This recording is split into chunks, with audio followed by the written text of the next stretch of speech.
Welcome everyone to AltaSea's fifth and final webinar in the Blue-Green 2021 series focused on aquaculture for the economy and ecosystem.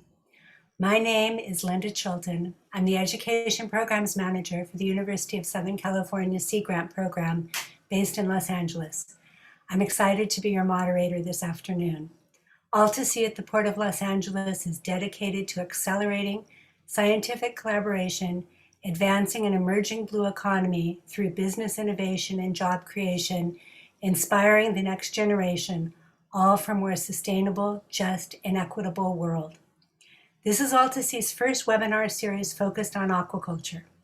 The goal of this project is to shine a spotlight on the emerging aquaculture sector and our economy. This webinar series reimagines partnership between business, government, universities, and communities through regenerative ocean research, exploration, and equity-based economic development. This AltaSea webinar series is generously supported by Beneficial State Bank and the Port of Los Angeles Community Investment Fund. We're so glad you can join us for this final webinar in this series focused on the aquaculture of California. Now, a little housekeeping before we begin. I'm going to briefly introduce all three panelists. They're going to each have an opportunity to tell you a little bit about their work, and then I'm going to ask each of them a few questions. For those of you watching today, if you have questions for the panelists, please type them in the Q&A or chat area on the bottom of your screen, and they will be answered later in the hour. I feel really lucky to be here with these three incredible panelists today. All are extension specialists with the California Sea Grant Program. We have Dr. Kristin Aquilino, who is the lead scientist for the white abalone captive breeding program based at the University of California, Davis Bodega Marine Laboratory. We also have Dr. Gardner, who's a biologist based at Moss Landing Marine Laboratories in Monterey Bay. His work explores how aquaculture intersects with coastal California environment, economy, and citizens, supports the development of aquaculture, sustainable aquaculture activities. And finally, we have Dr. Kevin Johnson, who's a marine biologist based at Cal Poly San Luis Obispo, and he's working to understand the genetic potential for adaptation to environmental stress in aquaculturally important marine invertebrates. I'd like to take a minute to let the panelists each introduce themselves.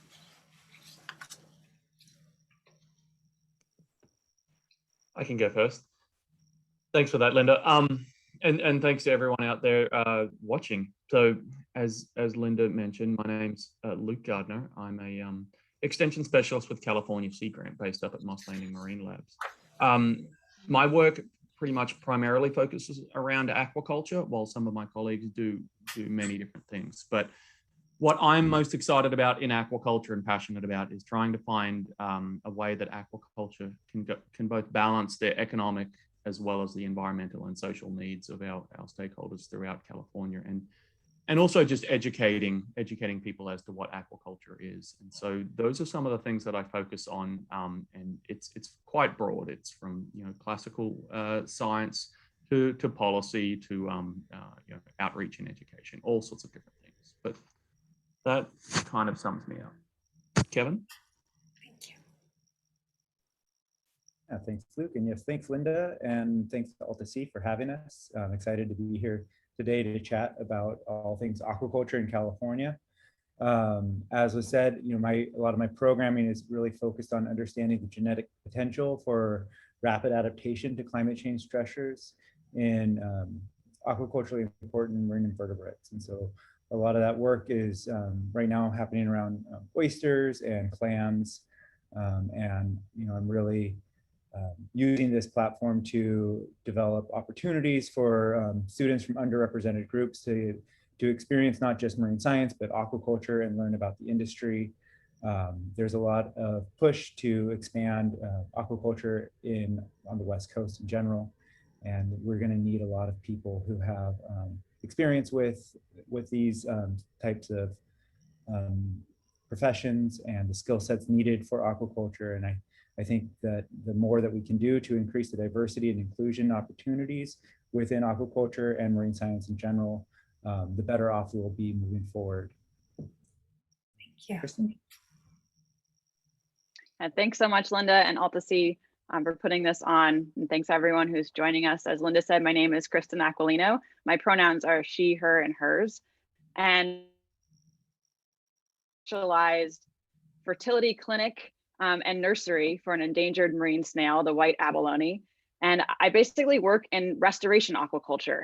We're trying to restore species through aquaculture that have been depleted because of human activities.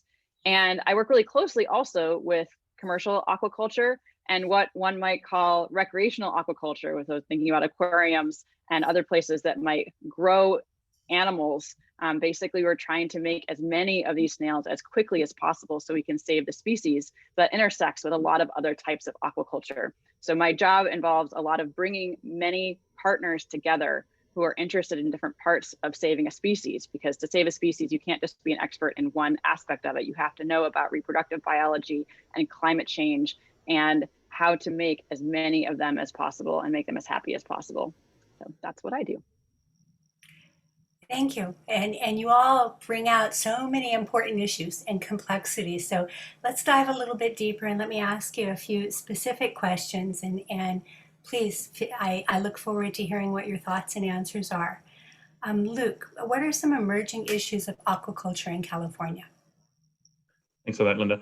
Yeah, there's a number of emerging issues. So aquaculture is kind of, at least kind of commercial aquaculture is relatively new. I mean, forms of aquaculture have been around for a long time, but marine aquaculture is kind of seen as only really getting going since the 70s. But since then, there has been a few emerging issues, and so one of those is spatial use. The ocean is big, there's no doubt about it, but when it comes to using parts of that ocean for aquaculture, there's a whole bunch of other people out there that are already using it, or in some way or fashion. And so finding places to do aquaculture without displacing or negatively impacting another is one of the biggest issues that marine aquaculture is facing at the moment. And there's some efforts underway to try and address that. One is happening in Southern California right now, and that's a federal program called the it involves the aquaculture opportunity areas. And so this is where a bunch of stakeholders and scientists are getting together to try and understand who's using which areas and what might be compatible for aquaculture development. So that's one really big issue. Some other issues relate to fish meal and fish oil use. So in the early days of aquaculture, particularly when it came to fed aquaculture, so this is finfish and it can be some crustaceans and whatnot, in the absence of truly knowing what these animals should be eating in a kind of a farm setting, the default was just to feed them other fish. And so what we would use is a forage fish. So these are sardines and anchovies. And so these would come from a wild fishery, and they would be caught en masse, ground up, and turned into fish meal and fish oil. And that's what would go into the fish pellets. And it works really well to grow fish. The problem is it's a wild fishery, and that fishery can go up and down depending on environmental factors, whatnot. But nonetheless, with all the aquaculture that's predicted to happen in the next few decades, there's just simply not enough forage fish in the ocean to be able to feed the development of aquaculture. And so people have been worried about that, and they've been scratching their heads about what are some of the alternatives. And there has been some research, or a significant amount of research done, and advocacy work to try and move away from fish meal and fish oil to get to things that are more sustainable. And they can be all sorts of things that otherwise wouldn't be used, or terrestrial plants, and more recently marine microalgae and macroalgae, so seaweeds and whatnot.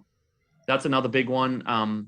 Another one is particularly on the West Coast here is escapes. So when you have open water aquaculture, sometimes problems happen and some of those organisms might get out. And so that's been a bit of an issue, and people are worried about what that can do, because when those escapes get out, they could feasibly create a feral population of a non-native species, or they could also interbreed with the wild populations and skew the genetics. So that's a big emerging issue. And then, of course, there's endangered species and marine mammals. As we want to put more things into the ocean, there's a risk of entanglement. And so this is something that people all over the country are starting to think more and more about in terms of aquaculture development and what will do it.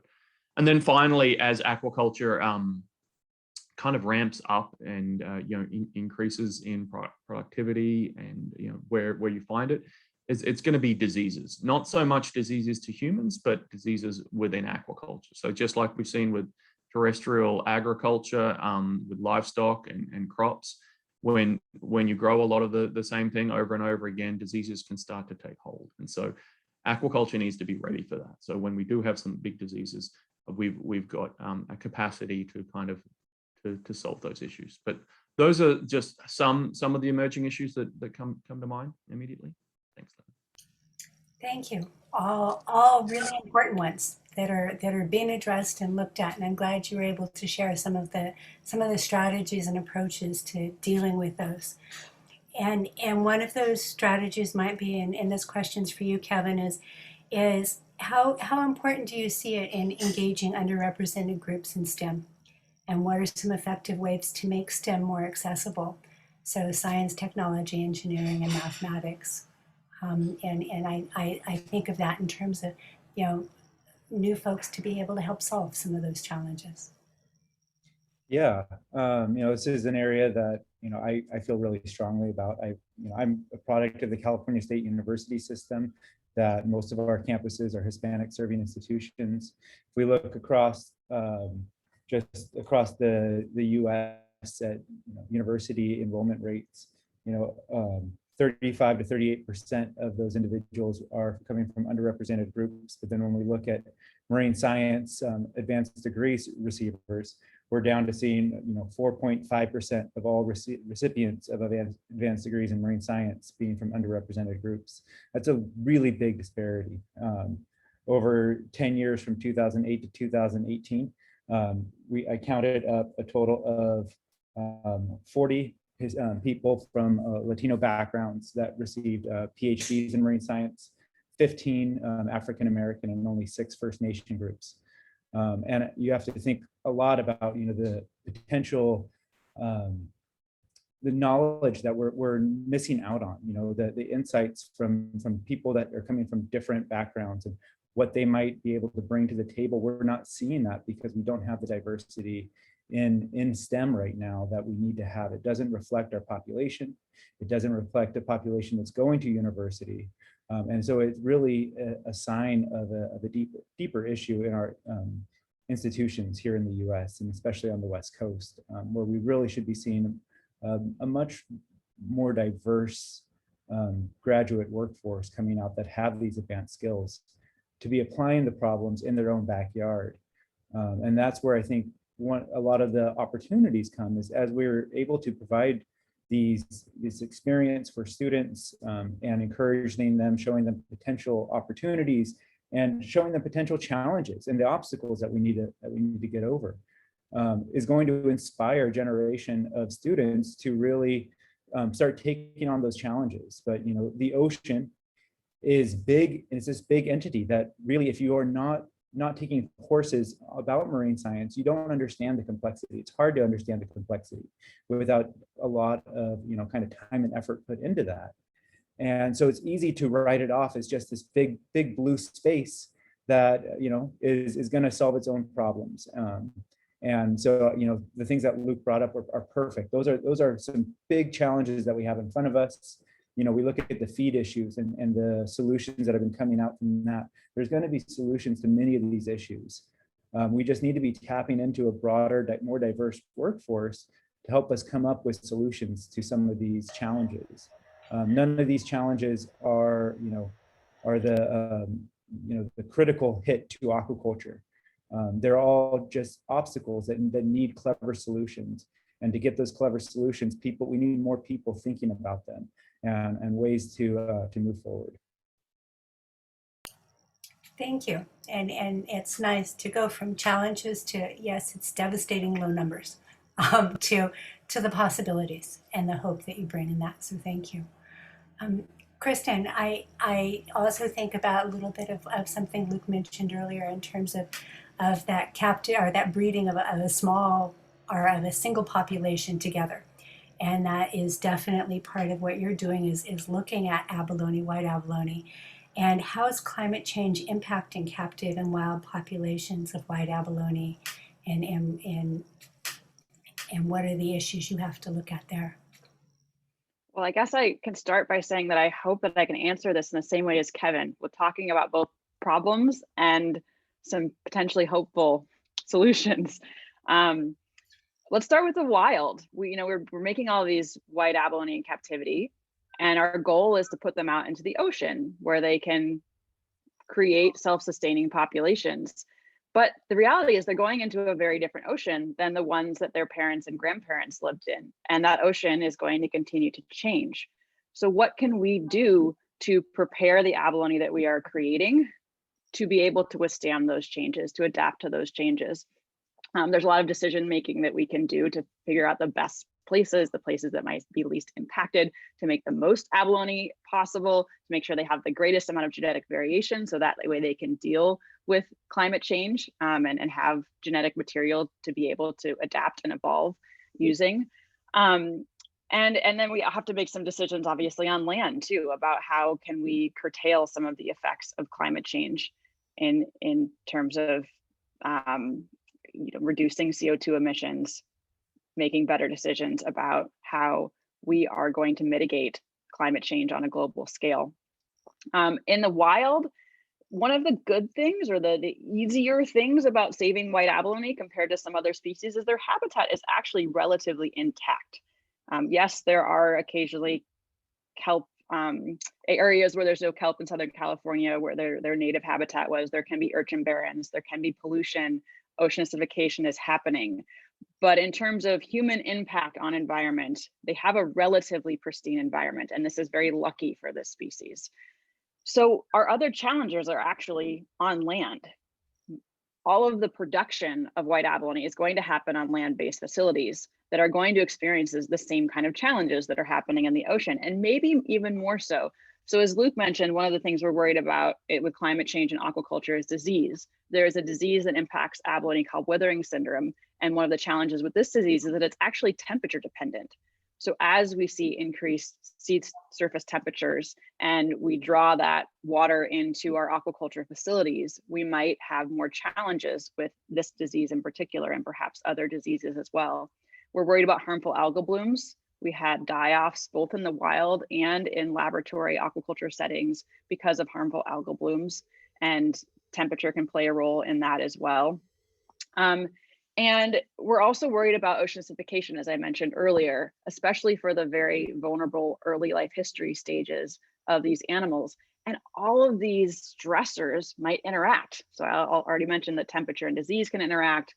Ocean acidification might also interact with some of these stressors. So a lot of the work that I do focuses on how can we get these animals through their really sensitive life history stages, despite all of these challenges. Which challenges are we most concerned about? And from an aquaculture standpoint, can we mitigate any of them, either through buffering seawater or choosing certain parents? Perhaps there's some genes that are better adapted to some of these changes than others.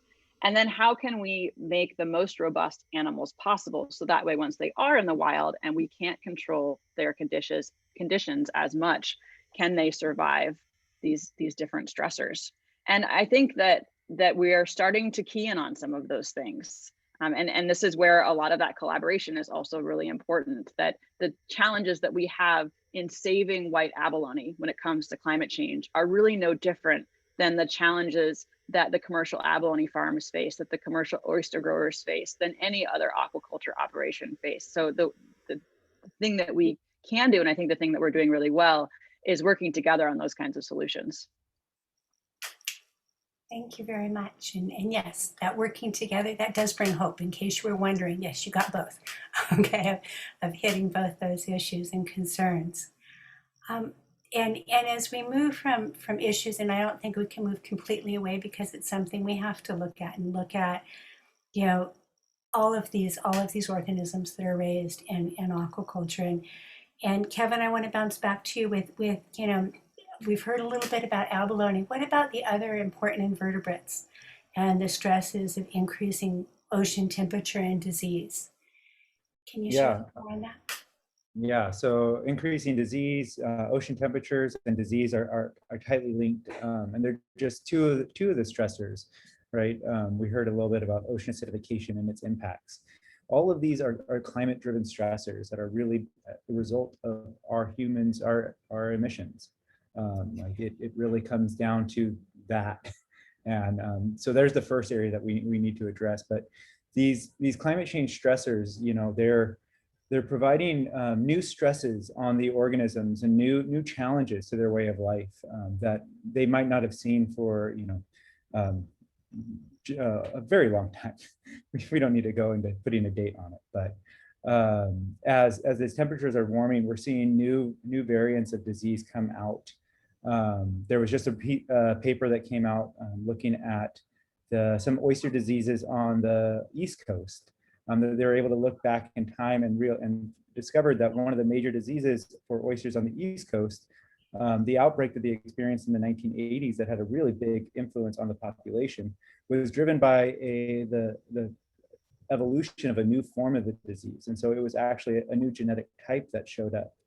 And as our oceans warm, as these conditions are changing, we're basically providing a breeding ground for new viruses to be able to emerge, new variants. I know we're all pretty aware of how variants can come about in diseases these days in the middle of our pandemic and all of that.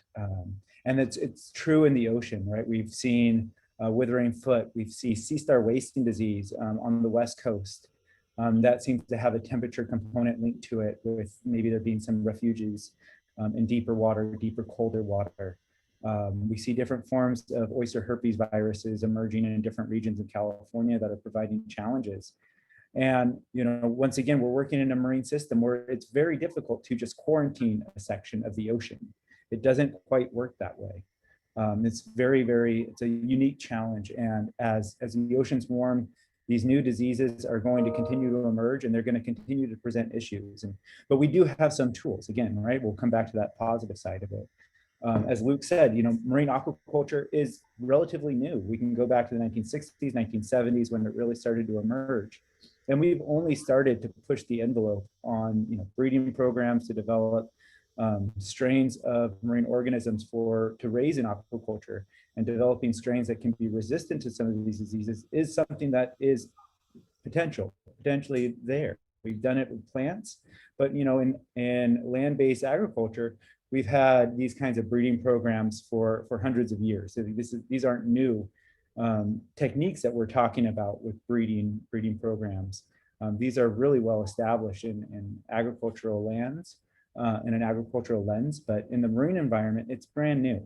And so for me, that brings me hope, because that means that there's still, at least for species that aren't on the brink, like white abalone, something like an oyster that has a large population in many regions still, there's going to be a lot of genetic variation there that we can use as a source for finding ways to be clever about, you know, evading or outsmarting diseases as they come about. And I think the same is true for a lot of the climate change stressors. But, you know, acidification, where, you know, shells are literally dissolving, is an issue that's going to require restoration efforts of seagrass beds, of kelp forests, of bringing plants back into the ocean and providing, you know, safe and clean habitat for them to be able to thrive and do their job. But we also have, you know, issues of hypoxia that provide another stressor that, you know, a lot of these benthic marine invertebrates can't move. You know, they anchor in their plants, and where they're at is where they are. And if we get a big mass of, you know, low oxygenated water come on them, there's not much they can do. And so, you know, I do have hope that we can breed for some of this resistance. But these stressors are real, and they're posing a significant challenge to aquaculture and to the environment, not just aquaculture. Thank you for sharing that linkage of the environment and how it overlaps and the complexity.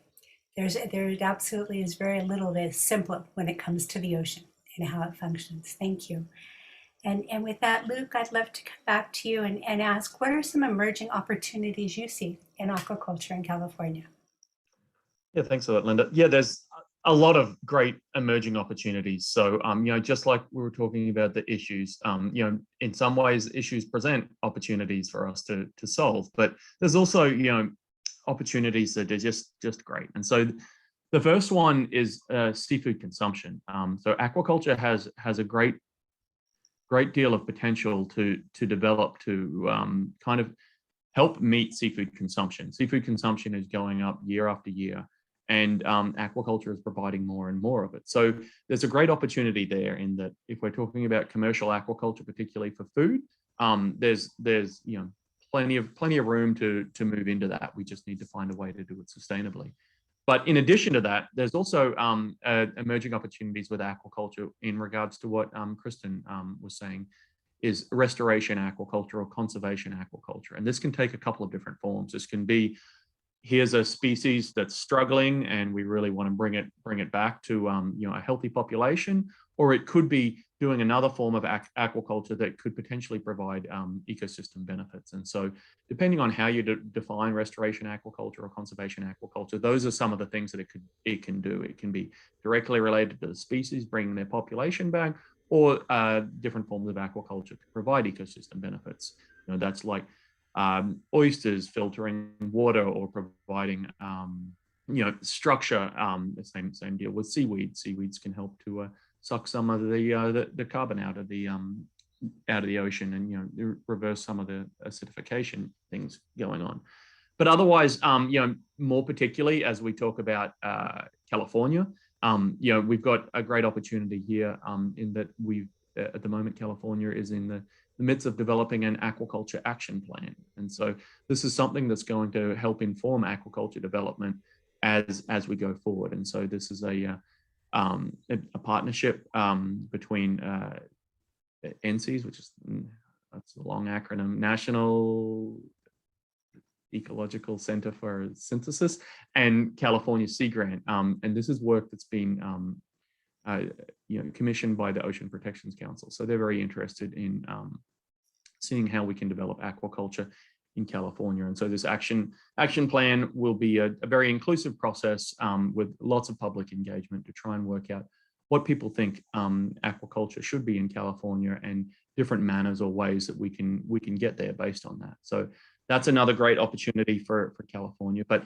again, kind of a little bit more specifically, a great opportunity here is the kelp crisis. So for those of you that aren't aware, California, particularly Northern California and more so in Central California at the moment, we're having a problem in that our kelp's disappearing. And this is kind of a confluence of events, but it's largely centered around urchin barrens. And so, in Northern California, I think it's beyond 90% of our kelp that we've lost now. And replacing the kelp is all these urchins. And so it's just where there once was a dense kelp forest. Now, if you look below the water, it's just rocks and purple urchins everywhere. And so this is a big problem for the state for a variety of reasons, including commercial as well as ecosystem reasons, but it's also an opportunity for aquaculture. So, a couple of the potential solutions here is where aquaculture can kind of work to help the kelp is with urchin ranching. And so that's one where we could take these urchins off the barrens and we could economically incentivize it potentially by taking them off, feeding them something else, generating uni, and uni is this luxury product that people could then sell. And so that's a great opportunity where economics can meet environmental needs as well as societal needs within our fishing communities. Again, another opportunity for aquaculture to help the kelp is with kelp hatcheries. So as that kelp is kind of removed, some of them are perennials like bull kelp.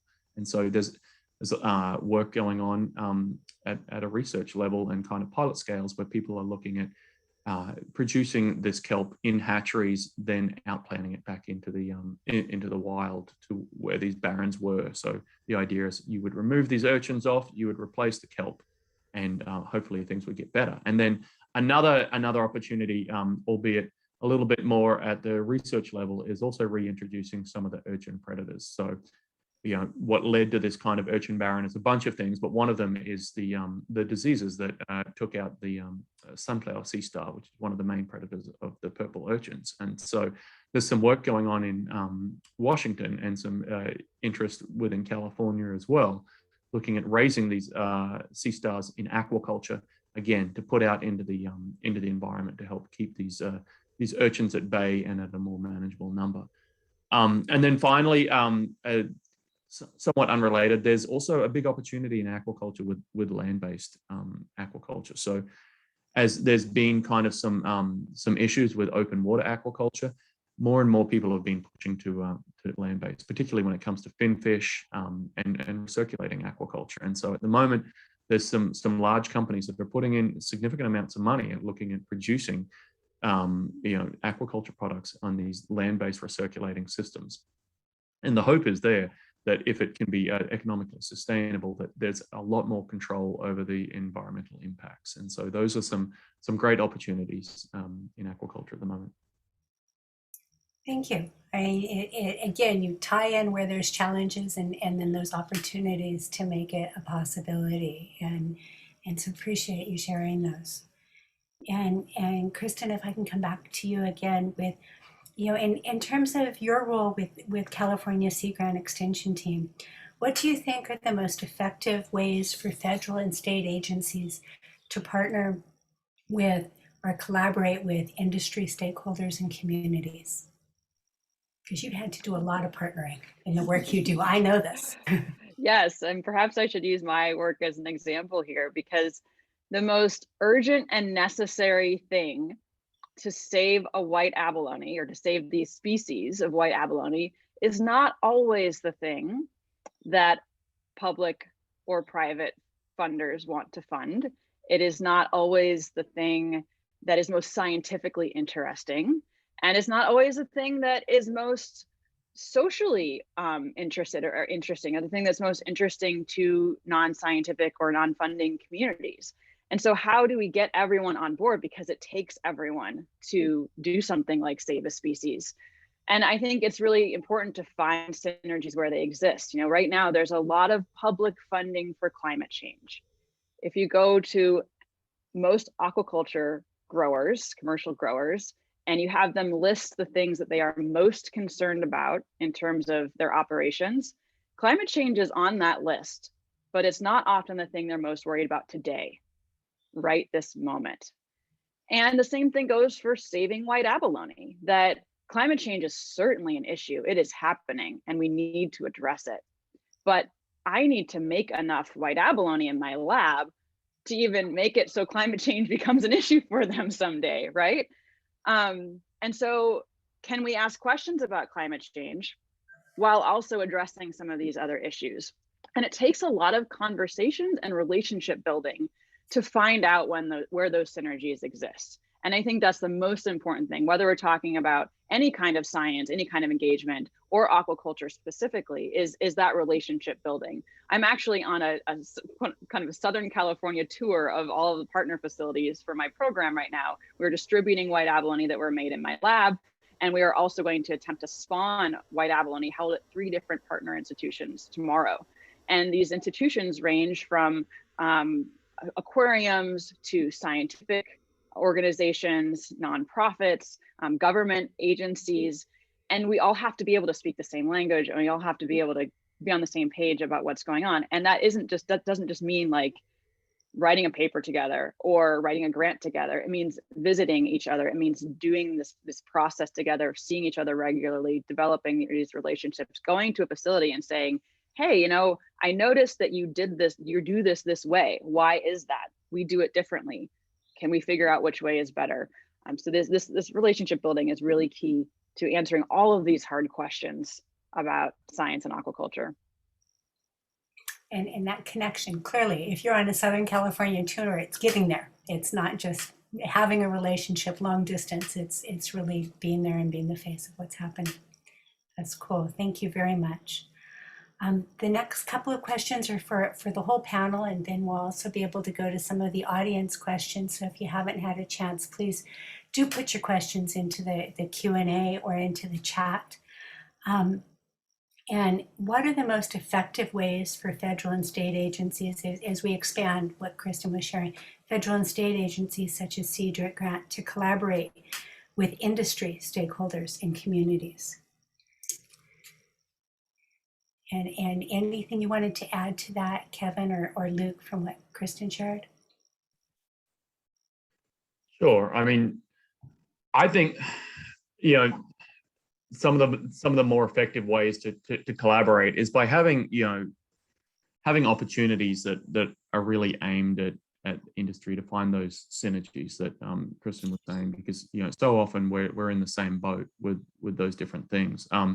And so some of the best ways to collaborate is by making them a real partner of a project, not just kind of thinking them as an afterthought, as like, this will be something that kind of like makes this project look good. But, you know, this is what we within Sea Grant as an extension, you know, really strive to do, because there is a huge amount of amazing research that gets done out there, but not always does that research actually get to, you know, our stakeholders. And so by having, you know, consistent conversations with our stakeholders to make sure that, you know, we're doing things that they need and that they're aware of what the research community can do. Those are some of the really key jobs for extension, you know, to help join the dots, to be that bridge between, you know, research and stakeholders and what they need. So, you know, some of the best ways I see that is just kind of good old-fashioned conversations, and, you know,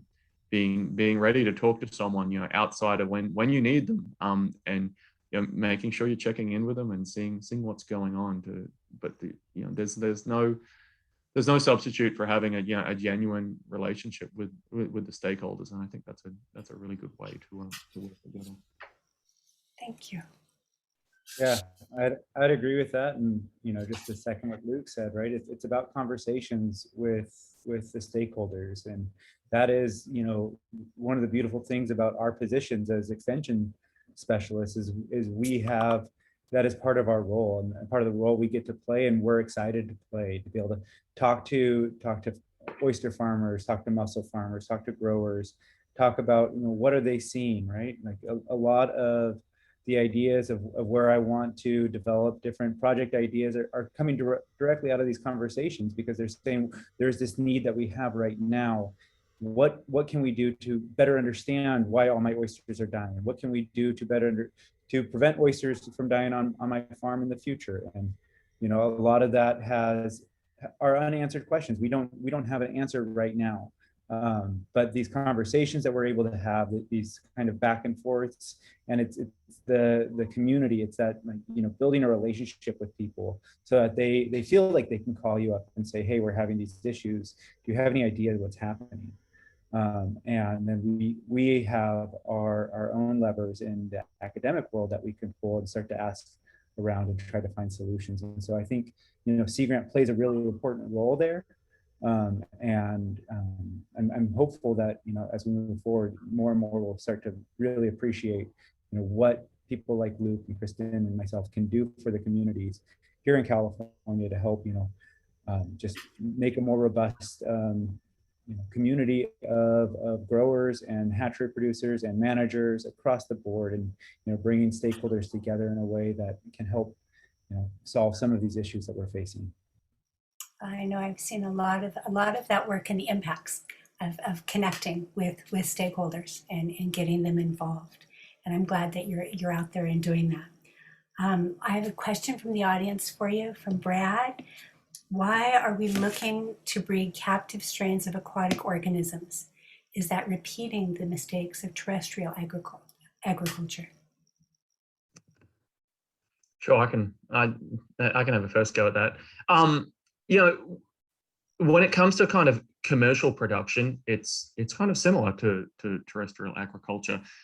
You know, we need these extra efficiencies to be able to like meet whatever the need is, whether we're producing enough food or some sort of other product. And so, you know, genetic selection has been something around for a long time. And so we want to do that because it's going to help with our efficiencies. It's going to help with the economic sustainability and in many ways environmental sustainability. If we have more efficient organisms doing whatever it is we need, then potentially we need to use less of a resource to achieve that. So breeding is something that I think is very important within aquaculture. But you know, Brad's right in that, well, we have these issues, and I mentioned it earlier. It's like this is a potential emerging issue with escapes and whatnot, and that can be, like I mentioned, it can be establishing a feral population or genetic integration with the wild population. So whatever gets out might interbreed, and we're losing this wild population. And so those are issues that need to be balanced. And there's a couple of things out there already that kind of have attempted to look at that. One is a product out of NOAA, and that's called the Omega tool or Omega model. And that basically looks at the concept of, like, if you have this organism and you have this many escapes, using a modeling kind of technique, what is the effect on the wild population? And it can give you like a hard number. It's like, okay, this many animals is acceptable and you won't have an effect. And more than that, you will have an effect. So that's a modeling exercise. But beyond that, there's a lot of people interested in how we balance these needs of genetics and the breeding and whatnot with the potential like release. And so there's lots of technology going into being able to breed sterile organisms. So if there is an escape or whatnot, that it won't be able to like interbreed it. It might create like a small feral population, but it will die within its lifetime, and so it won't be stuck out there forever. And so they've been doing this with fish and shellfish, and now they're starting to think about it with seaweed as well. People are very excited about doing seaweed aquaculture, but a lot of it is going to be open water aquaculture. So how do you stop seaweed from releasing these spores, particularly if you need a type of seaweed that might be more heat tolerant or something like that? So they're looking at all the kind of molecular, the biotechnology aspects of how to do that. They have them for oysters at the moment, but it's not a it's not 100% thing. It's not completely known, but yeah, there is technologies out there where you can create triploid oysters or triploid fish, and effectively these fish, for all intents and purposes, are very similar to what the diploid version is, which means that they can breed, but the triploid ones can't. But yeah, Kevin, Kristin, do you have anything to add?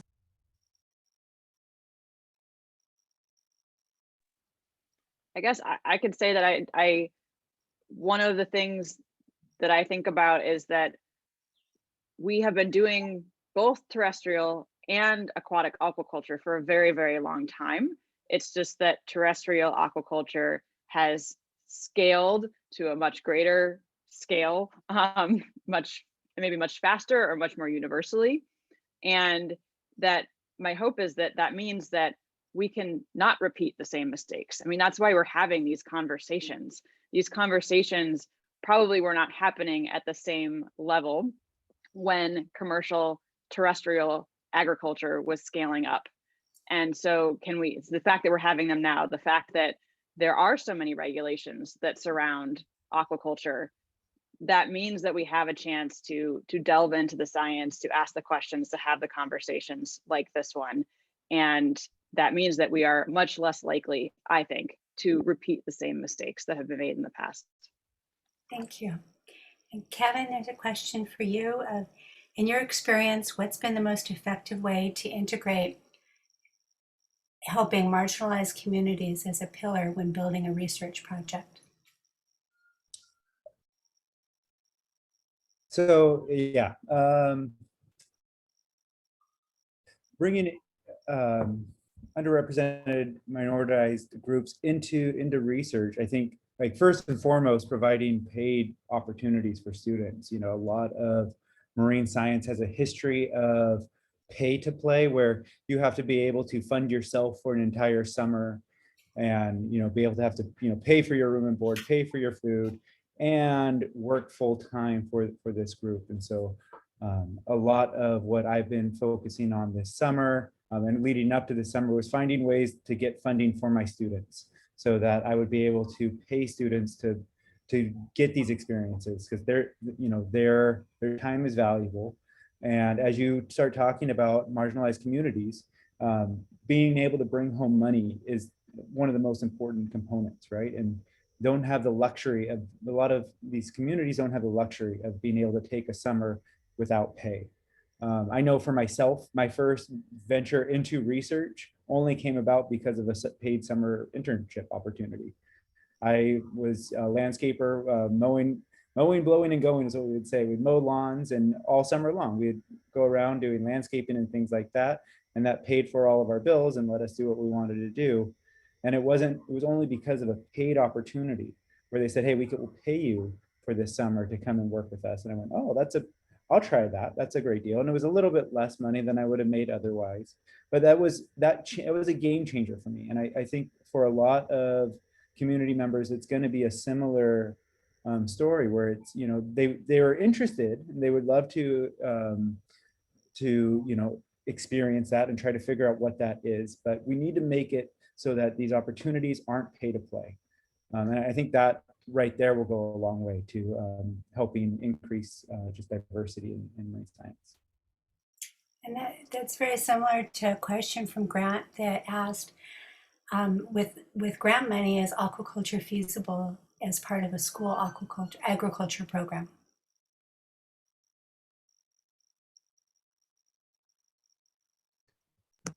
I see nods. Yeah. I think share more, do Luke? I think it's a great idea. I mean, Linda, you yourself know about this, but I think it's a great opportunity. And there are some programs out there. The first one that comes to mind that is, I wouldn't say common, but relatively common within aquaculture circles is aquaponics. And so it's not a true aquaculture. It's a hybrid between hydroponics and aquaculture. But it's where you're growing, terrestrial plants in a hydroponic manner, but you're using some sort of a aquatic, organism, and most commonly fish. So you're feeding fish, and those things, the nutrients from the fish waste is then, helping to grow your various plants, and that's a great opportunity.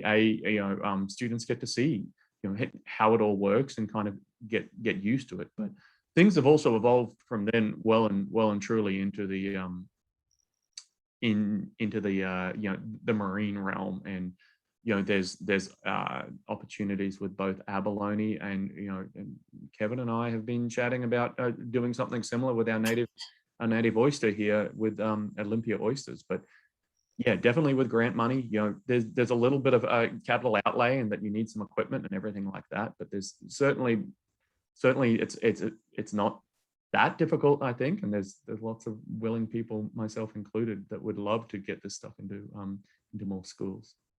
And hopefully have a workforce ready for you to take on to that next step by the time they graduate high school. Imagine if that was where you'd been introduced in the first place to aquaculture.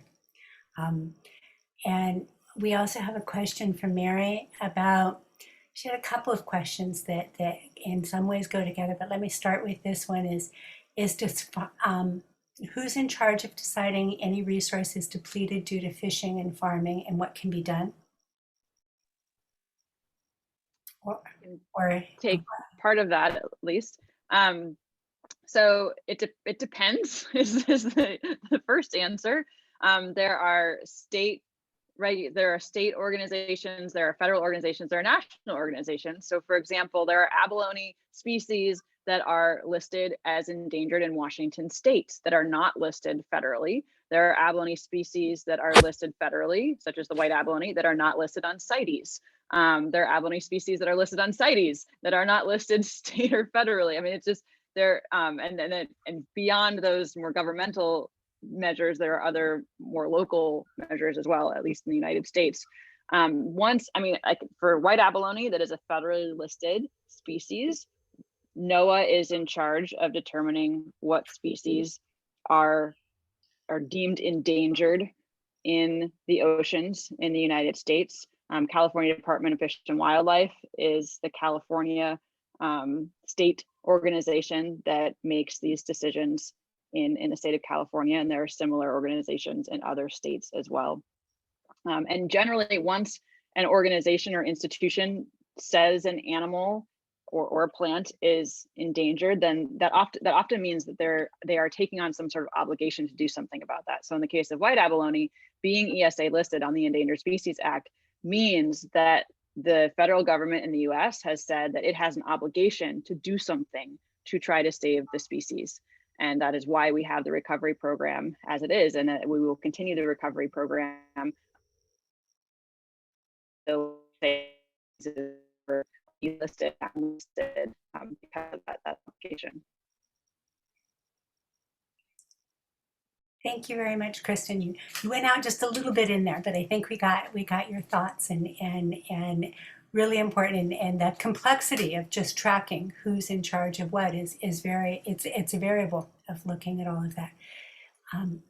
And I know we have just a few minutes left.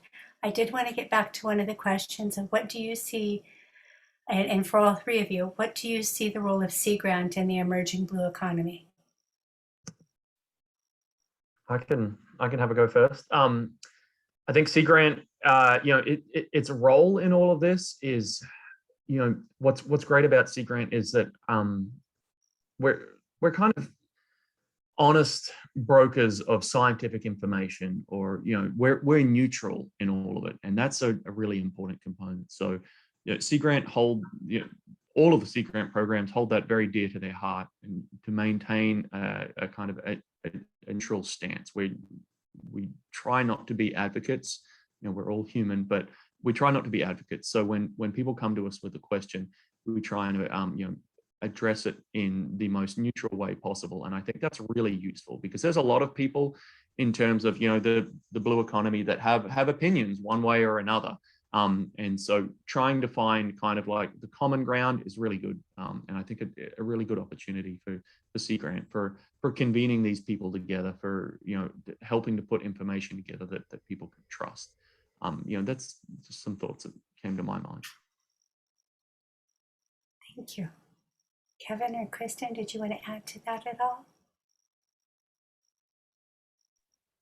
I think Luke answered that so nicely. It's hard to add to it, but I think, yeah, having this being able to connect these dots between science and industry or community needs, that is a special niche, and it's really, really, really necessary. Be able to talk to lots of different people about their expertise and their needs is a special place that California Sea Grant and Sea Grant in general occupies. Thank you. Yeah, I would agree with all of that, right? We have the opportunity to say what the science says, to communicate what the science says. And it doesn't have to come with, the baggage of what we think is right or wrong. There is some really clear indicators from science in a lot of these questions. And when we have the opportunity to, bring the people that are asking the questions back to what is the literature, what do we know from the literature, and where we find gaps, as extension specialists, we have an opportunity to help direct research towards those gaps, to help better have those correct answers, so that we can, know that what we're saying is like Luke said, is an honest truth, is what we know to the best of our abilities. Thank you. And with the few minutes we have left, do you have any final words you'd like to share with the audience? I think this has been a really rich conversation, and I want to make sure you have an opportunity to share your final thoughts. Sure, I can go. Yeah, some final thoughts I have is, just reiterating kind of some of my interests, and what others have said on here, is that there's opportunities out there that aquaculture, there's certain types of aquaculture that have intrinsic benefits to both the environment and the society. And so that's what I'm really interested in exploring those, and exploring the issues associated with those, and the opportunities, and seeing ways that we can develop aquaculture that really doesn't, at the end of the day, has a net positive influence on society, whether that be the environment or the economy, but hopefully, or society, but hopefully all of those things. And so those are some things that I think certain types of aquaculture has a really great opportunity to offer here. And unlike terrestrial agriculture, at least when it comes to food production, marine aquaculture is very small and somewhat untouched. And if we can find a way to do it in a sustainable, acceptable manner, this is a great opportunity where we can really add to what we can produce in the world. And so those are some thoughts. But generally, with aquaculture in California, we're trying to find ways to go forward with that. And this was one of the questions. We're also we're trying to find a way that aquaculture is accessible to everyone, not just to the wealthy, because at the moment there's a lot of regulations in place to protect the environment, or what have you. Unfortunately, a lot of these translate into very expensive prospects, and so one of my big interests is to try and open aquaculture up to smaller operators, to people that may not be purely motivated by profit, but may have just a passion for something generally. So that's some final thoughts from me. Thank you. And that was great, Luke. And I would add on to a little bit of what he was saying there with, we have an opportunity where we're at right now with the state of genomic sequencing to really not make the same mistakes. I know there was a question in the Q&A boxes about the effects of some of this on the natural population's gene pools, and there's a lot of opportunities coming up ahead to really leverage our understanding of genomics and population genetics, and be integrating that into aquaculture in a way that we're not only breeding these organisms for resistance, but we're actually benefiting the communities that they're in. And I think all three of us are working on projects that kind of incorporate some of that to some degree, thinking about natural populations, the genetic landscape that they live in, and how can aquaculture best preserve that in the long term. And so those are the areas that I'm most excited about moving forward in the future. Thank you. Kristin? I will just say that, I think food and nature are both essential parts of the human existence, both literally in terms of our physical needs, but also spiritually and emotionally. And like both Luke and Kevin said, we have a great opportunity. People have been doing aquaculture for a very, very, very long time, thousands of years. And it is a part of the future and the sustainable future of human beings on this planet if we are to continue to live in a way that we have been living, and in a way that most of us feel fulfilled, both in terms of our nutritional needs and also our spiritual and emotional needs. Thank you. And on behalf of AltaSea, I would like to thank all three of the panelists for talking with us this afternoon about their exciting research. Obviously, there's lots of ideas about how aquaculture can move forward sustainably in California. And events like this foster communication, sharing the interdisciplinary thinking that will be critical to ensure that aquaculture progresses in a way that benefits the environment, the economy, and all community members. Also, thank you to AltaSea for hosting this webinar series. I know I look forward to seeing what comes next. Today's webinar, as well as the last 4 webinars, if you missed them in the spring, will be posted on the AltaSea website. Thank you everyone for being here today, and I hope you have a nice evening.